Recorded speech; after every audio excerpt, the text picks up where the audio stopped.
Hi, welcome to Empowered Aging. I'm Melissa.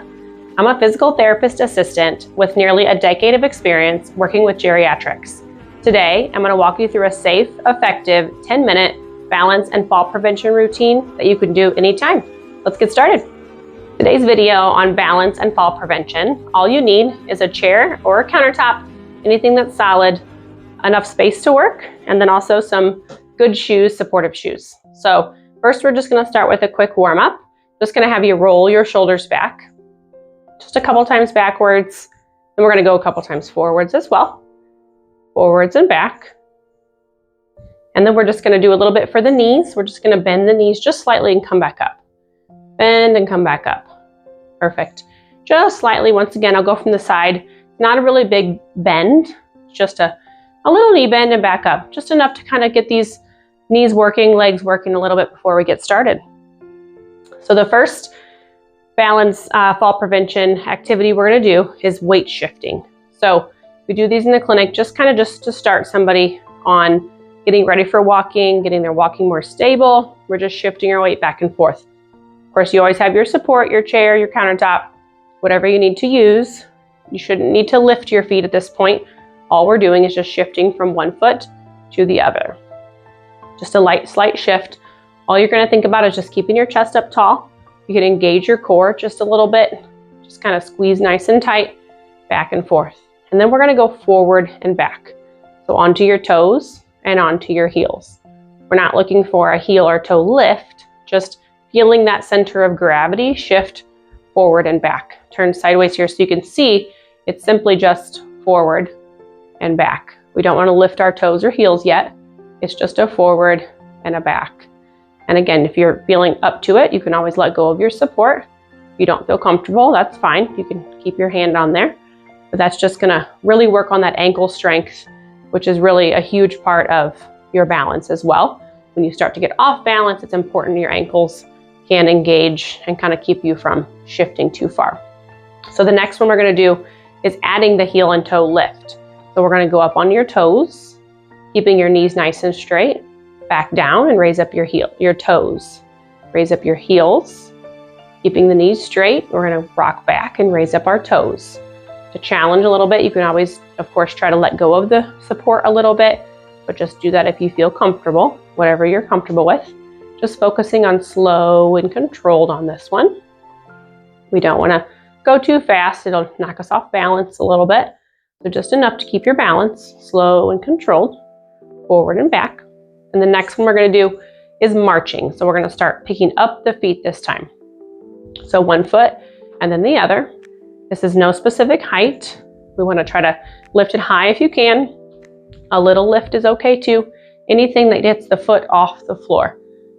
And you can hold on to your support, of course, with one side, just shifting back and forth. Now, if you are feeling up to it, you can always let go with a little bit with your fingertips, just to try to see if you can hold your balance. Another challenge, of course, you can always let go. That's going to challenge you a little bit more, allowing you to shift that weight onto that one foot. There's no specific hold on this. It's just a lift and a put back down. However, if you do, again, want to increase your challenge, you can hold for about 2 or 3 seconds and back down. And again, hold 2 or 3 seconds and back down. Only do that if you feel comfortable. You can always hold on to your support while doing that as well.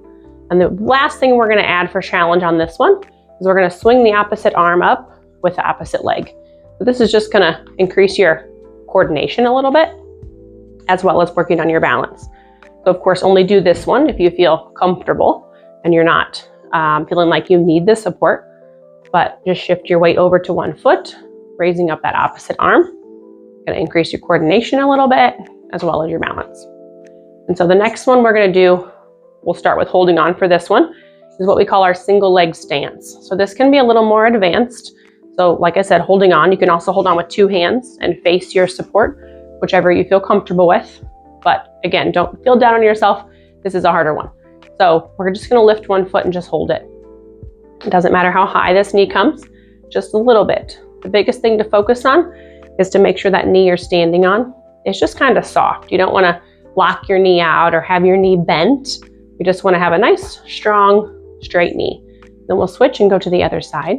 We'll hold about 5 to 8 seconds whenever you feel like you're getting a little tired. And so the other thing to watch for when you're doing these single leg stances is just make sure that when you lift up that leg, that this hip isn't dropping. That's gonna happen if this opposite hip is weak and it can't hold up your hips on its own. So only lift it to your comfort and height and try to keep your hips stable. Try not to see that hip drop. So we're gonna keep our chest nice and tall and holding about 5 to 8 seconds each time, keeping that opposite hip up as well. You can kind of engage that core. That will help keep you balanced as well.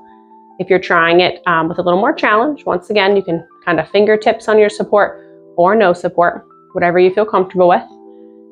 You can also find a focal point on the wall. That can also help when you look straight ahead, that you just stare at one thing. It can help keep your balance versus kind of looking around. So if you just look straight ahead, that tends to help as well. One more, lift that knee. Perfect. And the last one we're gonna do on this routine is gonna be a toe tap. So in the clinic, sometimes we'll add a step or a stool of some kind. Today, we're just gonna do it on the floor. What I'm gonna have you do is just hold on to your support, shift your weight and tap your toe out front. There is no specific distance in the tap. I'll turn sideways so you can see. I'm just simply tapping and then shifting and tapping. So all that's doing is it's allowing us to spend a little extra time on that opposite foot. And you can also focus on making it a little harder by trying to tap a little further out. But again, there is no specific length of tap by any means. It's just slow and controlled, keeping your chest up, trying not to really lean. If you have a significant amount of weakness in the hips, you may see this hip drop happening with every tap because those hips aren't doing their job. So really try to stay focused on keeping the hips nice and stable and straight across so they can't dip on you.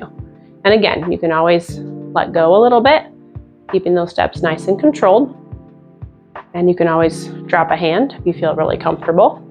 And again, as we do in the clinic, to add a little bit more challenge, you can put a little box in front of you. It can be a small box, it can be a big box, whatever you feel comfortable with. And that's just gonna force you to lift up the knee and tap, which is just, again, increasing that single leg stance time, which is something that we do when we walk. So this just makes us a little more balanced when we walk. And we'll do one more. Perfect. Very good. Great job today. Continue to work on these balance and fall prevention routines daily. You can do them throughout the week, daily. The next video, next routine, hopefully we'll see you there. Make sure to subscribe and like so you can catch all the rest of the Empowered Aging videos. Thanks for coming. I'll see you next time.